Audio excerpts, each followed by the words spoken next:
தனிநபர் ஒரு பெரிய அளவுக்கு வளர்ச்சி அடைச்சு மோடி தான் ஒரு இன்னைக்கு வந்து ராகுல் காந்தியை மட்டும் குறை சொல்ல முடியாது. காங்கிரசுடன் சேர்ந்த ஒரு இது அமைய வாய்ப்பு இருக்கிறது. ஆன்மீக மண்ணுன்ற உடனே என்ன பண்ணுவாங்க, இந்துத்வாதி. சோனியா காந்தி அவர்களுடைய ஒரே ஒரு முயற்சியால் தான் இது வந்து, ஏன்னா காங்கிரஸ்காரர்கள் பல பேர் எடுத்தாங்க.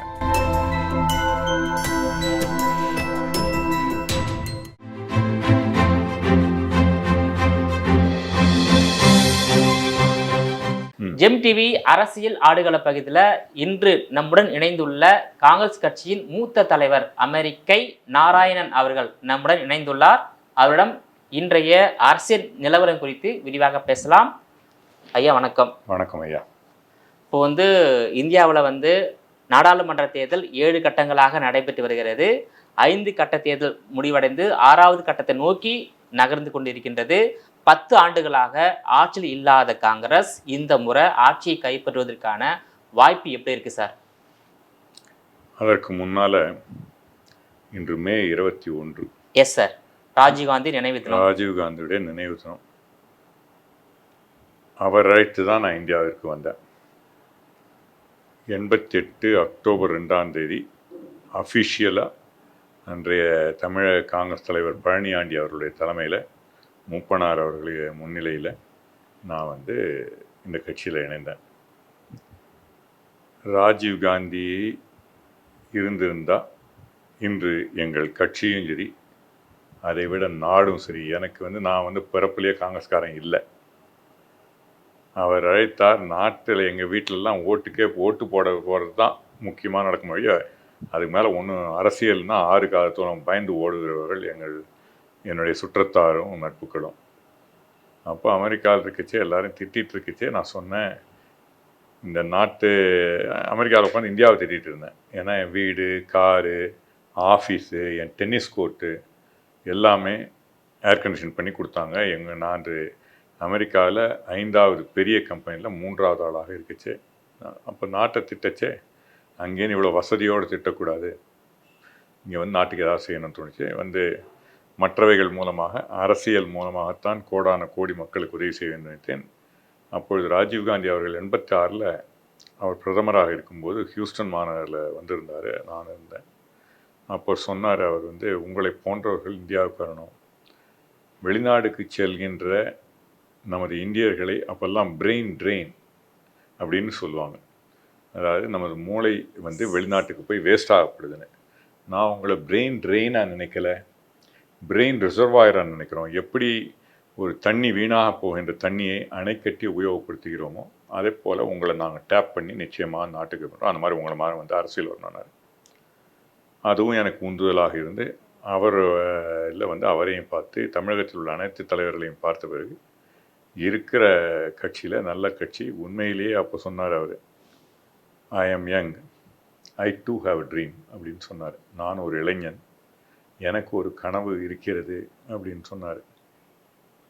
அவருடைய கனவில் பங்கு பெற்று என்னுடைய கனவாக இந்தியாவிற்கு இந்திய தூதரகங்களில், அயல் நாடுகளில் எப்படி அமெரிக்க தூதரகங்கள் முன் இந்தியர்களும் மற்ற நாட்டவர்களும் இன்று அமெரிக்காவுக்கு போக விரும்புகிறார்களோ அதைப்போல் இந்தியா ஒரு வளர்ந்த நாடாக ஆகி நம் தூதரகங்களின் முன் இளைஞர்களும் மற்றவர்களும் வெளிநாடுகளிலிருந்து இங்கு வர காத்திருக்க வேண்டும். அதுவே என் கனவாக இருந்தது. அதை நிறைவேற்ற இந்தியாவிற்கு வந்தேன். ஐ திங்க் காங்கிரஸ் உண்மையிலேயே அதிக வாய்ப்பு முன்பை விட பிரகாசமாக இருக்கிறது என்பதை மறுக்க முடியாது. இன்னும் வேலை செய்யணும். நம்ம அதாவது சென்டரில் ஒரு வலிமையான தலைவர் இருக்குச்சே, அந்த தலைவர் எடுத்துக்காட்டாக இந்திரா காந்தி, ராஜீவ் காந்தி போன்ற தலைவர்கள், ஏன் தமிழகத்தில் ஜெயலலிதா, ஏன் இன்றைய பிரதமர் மோடி அவர்கள் கூட, அவர்கள் கட்சிகளை தாண்டி மக்களுக்கு அப்பீல் ஆகிறாங்க. அப்போது நேரடியாக மக்கள் அவருக்கு ஓட்டு போட தெளிவாக இருக்காங்க. நான் அவர் வரணும்னு நினைக்கிறேன் அப்படின்னு சொல்லிட்டு ஓட்டு போடுவாங்க. அதனால் அப்படி இருந்தாலும் ராஜீவ்காந்தி அவர்கள் தமிழ்நாட்டில் நான் வந்திருக்கச்சே 89 எலெக்ஷனில் 20+ இந்திய தமிழகத்தில் டூர் செய்தார். அப்போ தான் அதாவது தமிழகத்தில் ஆட்சி இழந்து 50 ஆண்டுகள் ஆன பிறகு கூட அப்போ தான் அதிகமாக ஓட்டு காங்கிரஸ் இதுக்கப்புறம் போனோம். ஆட்சி இழந்தப்புறம் 77க்கு அப்புறம் வச்சுங்களேன், பிரிந்த பிறகு ஏறக்குறைய 25 எம்எல்ஏ இதுவும் 21% ஓட்டும் வாங்கினோம். அப்புறம் கட்சியை தொடர்ந்து இங்கே தமிழகத்தில் வலுப்படுத்துறதுக்கு இல்லாட்டாலும் ஓடிச்சு கட்சி. ஏன்னா டெல்லியில் ஆட்சி இருந்தது, டெல்லியில் தலைவர்கள் இருந்தாங்க. ஆனால் இன்றைய காலகட்டங்களில் கட்சியை வலுப்படுத்த வேண்டும். கட்சியை வலுப்படுத்தாமல் இருப்பதால் காங்கிரஸ் இன்று ஆட்சியை பல இடங்களிலே பிடிக்க முடியாத, ஏன் இந்தியாவிலேயே பிடிக்க முடியாமல் நிலையில் இருக்குது. ஸோ நீங்கள் கேட்ட கேள்வி நான் சுற்றி முட்டி சொல்கிறேன். என்னன்னா, காங்கிரஸ் வரணும்னு நான் விரும்புகிறேன். ஆனால் இன்று காங்கிரஸ் ஆட்சி பிடிக்குமான்னா பிடிக்கணும், நாளாகும் நினைக்கிறேன். இந்த 2024 நாடாளுமன்ற தேர்தலில் இந்தியாவில் மீண்டும் காங்கிரஸ் கட்சி அமைய வாய்ப்பு இருக்கா? மத்தியில் அதுக்கான சாத்தியக்கூறு காங்கிரசுடன் சேர்ந்த ஒரு இது அமைய வாய்ப்பு இருக்கிறது. எவ்வளவு பிரகாசமாக இருக்கிறதுன்னா, எதிரில் ஒரு ஒளிக்கற்றை வந்து கொண்டிருக்கிறது. ஆனால் அந்த டனலில் போயிட்டுருக்கோம். அது டனலோட முடிவு நான் வெளில பார்க்க போகிறேன்னா, இல்லை எதிரில் வர ஒரு ட்ரெயின் வண்டியாக போகத்தான் தெரியும். ஆனால் நிச்சயமாக இந்த ஆட்சியை போக வேண்டும் என்று மக்கள் நினைக்க ஆரம்பித்து விட்டார்கள்.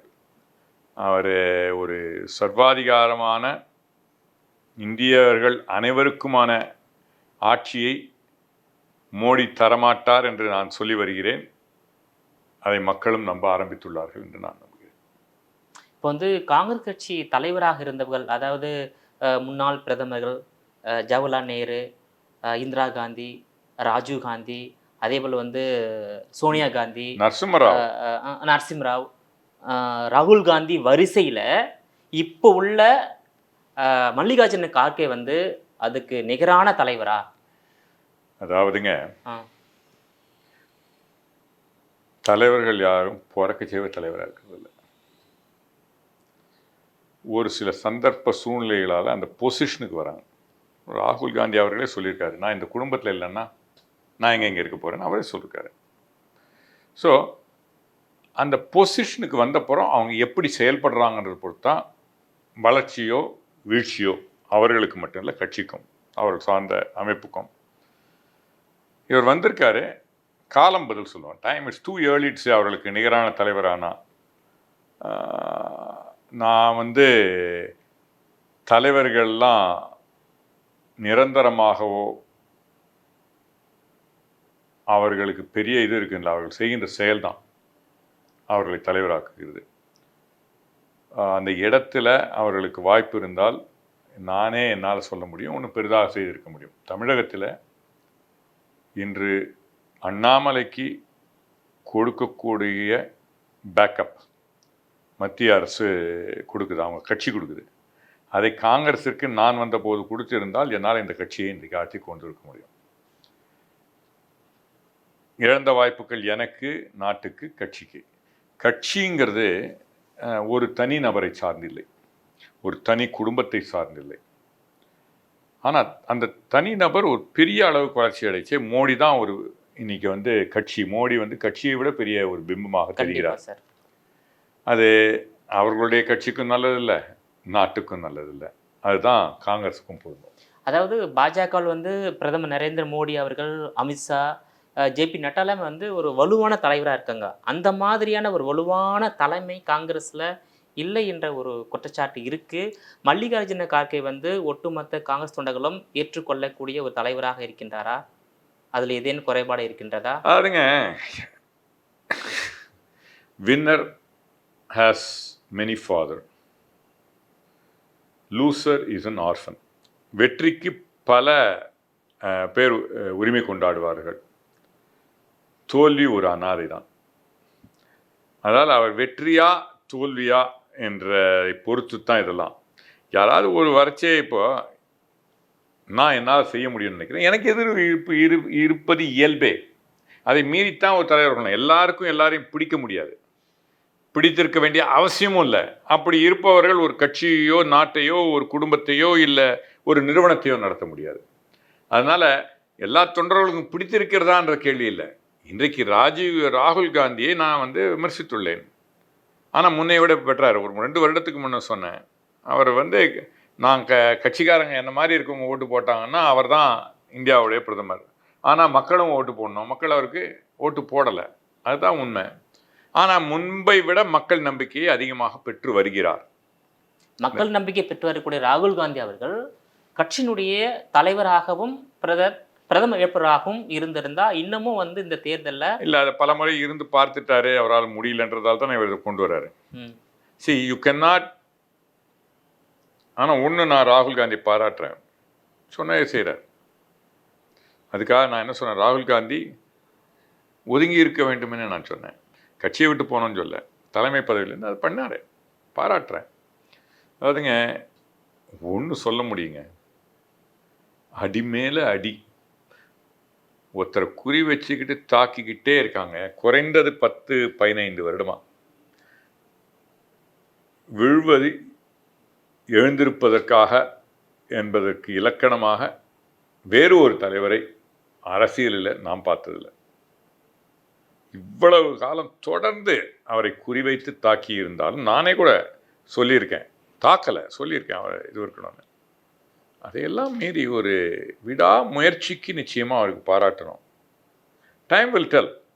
இன்னும் நானும் 34 வருடமாக தான் அரசியல் இருக்கேன். நான் எங்கேயும் ஐ ஹவ் இனிமன் gone to the first step. So பார்ப்போம், காலம் பதில் சொல்லும். இப்போ 1988 நீங்கள் காங்கிரஸ் கட்சியில் சேர்ந்துருக்கீங்க. சேர்ந்த போது காங்கிரஸ் கட்சி இந்தியாவில் குறிப்பாக மாநிலங்களில் எந்த அளவுக்கு பலமாக இருந்தது, இப்போ எந்த அளவிற்கு நிச்சயமாக பெரிய வீழ்ச்சி இருக்கிறது, காங்கிரஸ் வீழ்ச்சி இருக்கு. ஆமாம், அதில் ஒன்றும் சந்தேகமே இல்லை. 88 நாங்கள் குறைந்தது ஒரு தமிழகத்தில் இல்லைன்னா கூட பெரும்பான்மையான மாநிலங்களில் நாங்கள் தான் ஆட்சி செய்திருந்தோம். தமிழகத்தில் அப்பயே ஆட்சி இழந்து 25 வருடங்களுக்கு மேலே ஆகிவிட்டது. அதைத்தான் ராஜீவ் காந்தி அவர்கள் கொண்டு வரணும்னு முயற்சி செய்தார். ஆனால் தொடர்ந்து முயற்சி செய்யலைன்றது, அவர் இருந்திருந்தால் முயற்சி செஞ்சிருப்பார்னு நான் நினைக்கிறேன். அவருடைய இறந்ததால் பெரும்பான்மையாக இடத்தை பிடித்து ஆட்சிக்கு வந்த ஜெயலலிதா அவர்கள் கூட நன்றியாக அதை பற்றி பேசவில்லை என்ற வருத்தம் எனக்கு. ஜெயலலிதா மேலே எனக்கு மரியாதை உண்டு, ஆனால் வருத்தம் உண்டு எனக்கு. ஒருவர் உயிரிழந்தவருக்கு அவனால் தான் நம்ம ஆட்சிக்கு வந்தோம், அப்படி கூட அவங்க சொல்லலை, எனக்கு வருத்தம் உண்டு. பட் ஒவ்வொரு கட்சியும், அதுதான் எங்கள் கட்சியோட ப்ராப்ளமே தமிழகத்தை பொறுத்தவரை, ஒவ்வொரு கட்சியும் அவர்கள் வளரணும்னு நிச்சயமாக முயற்சி செய்கிறாங்க. ஆனால் காங்கிரஸ் கட்சியில் மட்டும் மற்றவனை ஆட்சி கொண்டு வரதுக்காக தான் நாங்கள் தமிழகத்தில் இருந்துக்கிட்டு இருக்கோம். தமிழகத்தின் விதை நெல்லை டெல்லி விற்று வந்தது. அதை தூக்கி பிடித்து டெல்லிக்கு நாங்களால் செய்ய முடியும் என்று சொல்லக்கூடிய தலைவர்கள் இங்கில்லை. அப்படி சொன்னவர்களை கேட்பதற்கான தலைமை இங்கில்லை. இடைத்தரகர்கள் இந்த கட்சியை வீணடித்தார்கள். அதனால் இன்றைய கட்சி இருக்குது. நீங்கள் கேட்ட கேள்வி அன்றைய விட இன்றைய வீழ்ச்சி தான், பெரிய வீழ்ச்சி. நம்பர்லாம் தெரியுதே, உள்ளங்கை நெல்லிக்கனியாக இந்த காங்கிரஸ் பெரிய அளவில் வீழ்ச்சி விழுந்ததுன்றது காங்கிரஸ் விட்ட அந்த வேக்கம். இடத்தைத்தான் ஒரு இடமா எப்பயுமே வேக்கமாக இருக்க முடியாது. ஒரு இடம் நல்லது இல்லைன்னா அல்லது வரத்தான் செய்யும். அல்லவை தேய அறம்பெருகும் நல்லவை நாடி இனிய செய்யும். நல்லவை வளர வளர கெட்டது குறையும், நல்லது குறைய குறைய கெட்டது வரும். அதுதான் இப்போ நடந்துக்கிட்டு இருக்கு. இப்போ ஜவஹர்லால் நேரு தலைமையில் தொடர்ந்து காங்கிரஸ் வெற்றி பாதையில் சென்று கொண்டிருந்தது. ஜவஹர்லால் மறைவுக்கு பிறகு தான் இந்திரா காந்தி, ராஜீவ் காந்தி, PV நரசிம்மராவ், மன்மோகன் சிங் பிரதமராக வராங்க. ஆனால் இவங்க காலகட்டத்தில் காங்கிரஸ் வீழ்ச்சியை சந்தித்திருக்கு. அப்போ ஜவஹர்லால் நேருக்கு நிகரான தலைவர் இவர்கள் இல்லை என்பதுதான் காட்டுகிறது. அப்படி இல்லையே. நீங்கள் ஒன்றும் கேட்டிங்கன்னா, ஜவஹர்லால் நேருக்கு பிறகு இந்திரா காந்தி பெரிய அளவு வெற்றி பெற்றாங்க. தோல்வியும் சந்திச்சிருக்காங்க. தோல்வி ஒன்றும் சந்திப்பது தவறே இல்லை, நல்லது. தோல்வி சந்திக்கிறது ஒரே பிரதமர் ஜவஹர்லால் நேரு தானே சார். அவர் உயிரோடு இருந்தாருன்னா என்ன ஆயிருக்கும் தெரியாது. நான் என்ன சொல்கிறேன், தோல்வி அவசியம் நினைக்கிறேன். கட்சிக்கும் அவசியம், தலைவர்களுக்கு அவசியம். ஏன் ராஜீவ் காந்தி தோற்றாரு 89, 84 வரலாறு காணாத 400+ இது பண்ணிட்டு 414 ஆமாம். ஆனால் 89 தோக்குறாரு. தோக்குறாரு. ஆப்சல்யூட் பவர் கரப்ட்ஸ், ஆப்சல்யூட்லி கரப்டால. ஆனால் திமிரு வந்துடுது எல்லாருக்குமே. அதனால் ராகுல் காந்தி ராஜீவ் காந்தி அந்த தோல்விக்கு பிறகு ஒரு பெரிய உண்மையான நல்ல நாட்டை இன்னும் பெரிய அளவுக்கு வளர்ச்சிக்கு கொண்டு போகக்கூடிய தலைவராக இருந்திருப்பார். காலமும் எதிரிகள் கூட இருந்து குழிப்பறித்தவர்களும் உண்ட வீட்டுக்கு ரெண்டகம் செய்த தமிழர்கள் என்று சொல்லிக்கொள்வர்களும் தமிழ் உணர்வாளர்களும் அவர் உயிரை எடுத்து விட்டார்கள். நமது மண்ணிலே அவர் மறைந்தார். That's history. அதாவது ஜவஹர்லால் நேரு, இந்திரா காந்தி, ராஜீவ் காந்தி, சோனியா காந்தி இவங்க தலைமையில் கூட காங்கிரஸ் கட்சி வந்து ஓரளவுக்கு நல்ல வெற்றி பெற்றுள்ளது. ஆனால் ராகுல் காந்தி தலைமைக்கு வந்த பிறகு காங்கிரஸ் வெற்றி பெறவில்லை என்ற ஒரு நிலைமை. அது வந்து அவருடைய தப்பு மட்டும் இல்லை. he came at a very difficult time. என்ன ப்ராப்ளம்னா நீங்கள் சொன்ன மாதிரி தான். மக்கள் வந்து நீங்கள் பார்த்தீங்கன்னா இன்னைக்கு கூட இந்தியாவில் போய் அது தவறுன்னு நினைக்கிறேன். ஒரு பெரும்பான்மையானவர்கள்ட்ட இந்த நாடு மிலிட்ரி ஆட்சி வேணும்னு ஆமான்னுவாங்க. எல்லாம் ஜனநாயகம் தான் வேணும்னு நினைக்கிறாங்க. ஆனால் மிலிட்ரி போல ஒரு என்ன சொல்கிறது, ஒரு கண்டிப்பான திறமையான, அதை விட ஒரு என்ன சொல்கிறது, வலுவான தலைவர்கள் வேணும் அப்படின்னு நினைக்கிறாங்க. தலைவரை வந்து ஒரு நம்மளை விட பெட்டராக தான் ஒரு தலைவர் பார்க்குறாங்க, பெருசாக பார்க்குறாங்க. தலைவர் வந்து மற்றவங்ககிட்ட நிற்கக்கூடாதுன்னு நினைக்கிறாங்க. நம்ம தலைவர் தான், அவர் தான் லீட் பண்ணணும். இதில் என்ன ஆச்சுன்னா 2004 கட்சி சோனியா காந்தி ஒரு நல்ல முடிவு தான் எடுத்தாங்க. எனக்கு அதில் ஒன்றும் இது இல்லை. அவங்க தலைமையில் கட்சி இருந்தது. ஆனால் ஆட்சிக்கு வரமாட்டேன்னு அவங்க ஒரு முடிவு பண்ணிட்டாங்க. அது நான் நல்ல முடிவுன்னு கூட நான் நினைக்கிறேன். அது வரைக்கும் சோனியா காந்தியை இந்திய தேசிய காங்கிரஸின் தலைவின்னு சொன்னப்பறம் நான் சோனியா காந்தியை என் தலைவின்னு நான் ஒத்துக்கிட்டேன். மன்மோகன் சிங் கொண்டு வந்தாங்க. Strategically that's a problem. மக்கள் மத்தியில் என்ன நினைக்கிறாங்க, இவர் தலைவரா அவர் தலைவரான்னு. மன்மோகன் சிங்கை ப்ரொஜெக்ட் பண்ணி அவர் தான் தலைவர்னு நாங்கள் சொல்ல முடியல. அவர் நாட்டுடைய பிரதமர். ஆனால் அவர் பேச்சாலேயோ அவருடைய செயலாலேயோ கட்சிக்கு ஓட்டு விழலை. அவருடைய செயலாலையும் விழுந்தது, ஆனால் அவர் செயலால் மட்டும் இல்லை. இன்று மோடி செய்வது அவரால் தான் ஓட்டு விழுதுன்னு வருது. அப்போது ஒரு வலுவிழந்த தலைவராக மன்மோகன் சிங்கை ஒரு நாட்டோடைய பிரதமர் ப்ரொஜெக்ட் பண்ணி நான் அதை விட பெட்டராக இருக்க முடியும்னு எடுபட்டுது. அதுதான் முக்கிய காரணம். அந்த நிலையில் ராகுல் காந்தி கட்சியை மீட்டெடுக்க முயற்சித்தார்.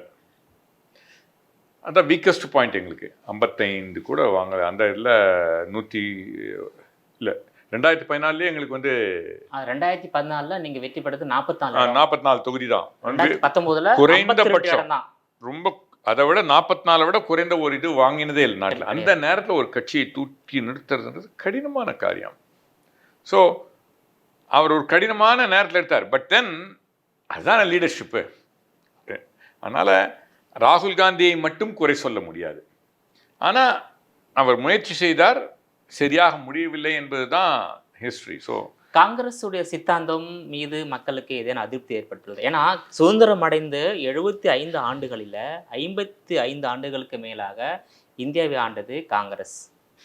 ஸோ வந்து 1947 66 வரையில் தொடர்ந்து இந்தியாவை ஆண்டு வந்தக்கூடிய காங்கிரஸ் பிறகு படிப்படியாக வீழ்ச்சி சந்தித்து வருவதற்கான காரணம் என்ன சார்? காங்கிரஸுடைய கொள்கைகள் ப்ராப்ளம் இல்லை.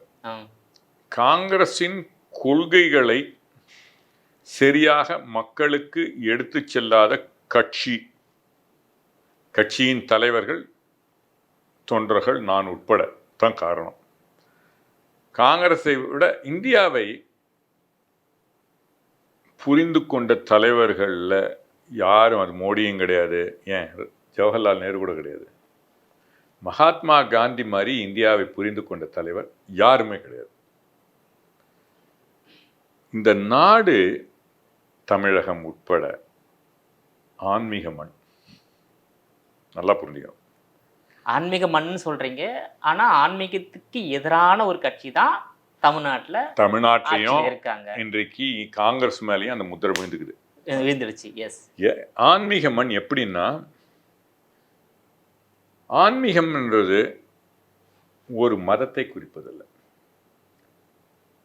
ஆன்மீக மண்ணுன்ற உடனே என்ன பண்ணுவாங்க, இந்துத்வாதி.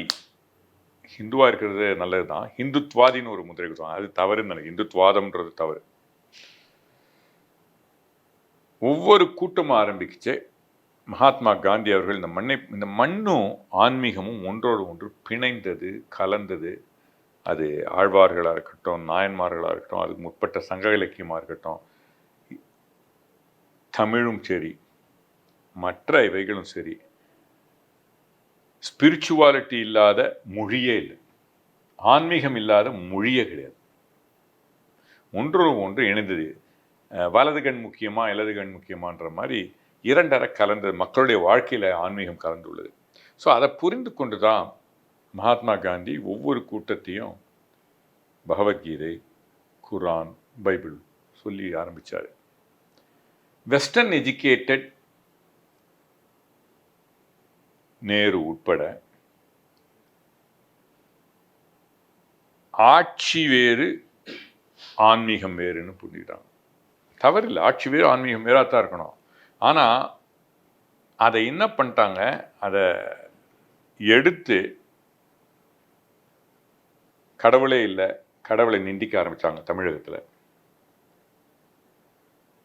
கடவுளை நம்புகிறவன் முட்டாள் என்று சொல்பவர் தூக்கி தமிழக தலைவராக நிறுத்தப்பட்டார். அதை நேருவே பெரியாரை கடுமையாக விமர்சிச்சிருக்கார். நான் அந்த வார்த்தையை இங்கே உபயோகப்படுத்த விரும்பலை. அனைவருடைய மக்களையும் கடவுள் முன்னும் கேட்டால் இந்து மதத்தில் கடவுள் நம்பிக்கை இல்லாத கூட இந்து மதம்ன்றாங்க, ராவணன் உட்பட. ஆனால் பேசுவது தவறில்லை. ஆனால் அதைத்தான் ஒரு இதுன்னு வச்சுட்டு அது கூட சேர்ந்து காங்கிரஸும் முத்திரை குட்டப்பட்டது. நாங்கள் தமிழகத்தை பொறுத்தவரை, ஆனால் எம்ஜிஆரே சரியாக புரிஞ்சுக்கிட்டாரு, ஒன்றே தெய்வம் ஒருவனை கடவுள்ன்ட்டு போட்டார்.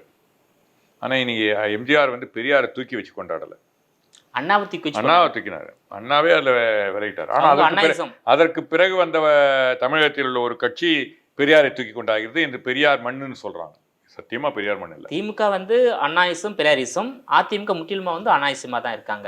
நிச்சயமாக இஸ்லாமியர்களுக்கு குரல் கொடுக்கணும், கிறிஸ்துவர்களுக்கு குரல் கொடுக்கணும். அவங்களுக்கு எதிராக தப்பு நடக்குச்சு. அதே மாதிரி ஒரு இந்துவுக்கு, ஒரு கவுண்டருக்கு, ஒரு வன்னியருக்கு, ஒரு பிராமினுக்கு, ஒரு தலித்துக்கு, அனைவருக்கும் குரல் கொடுக்கணும். அதாவது அவங்களுக்கு பாதிக்கப்படச்சு எல்லாத்துக்கும் குரல் கொடுக்கணும்.